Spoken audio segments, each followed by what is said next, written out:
Hello guys, দেখো মাটি দিয়ে কিভাবে হাঁড়ি তৈরি করলাম। প্রথমে একটা মাটির মাপ নিয়ে বসিয়ে নিলাম, নিয়ে আস্তে আস্তে সেটা ছাপ তুলে নিলাম।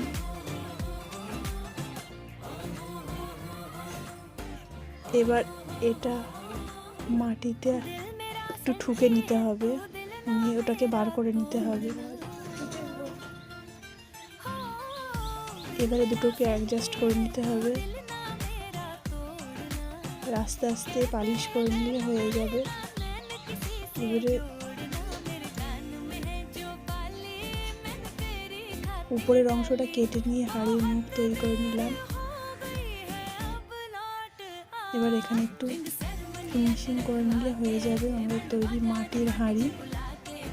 দেখো কত সুন্দর হয়েছে মাটির হাঁড়ি। এটাকে পুড়িয়ে রং করে নিয়ে আসবো।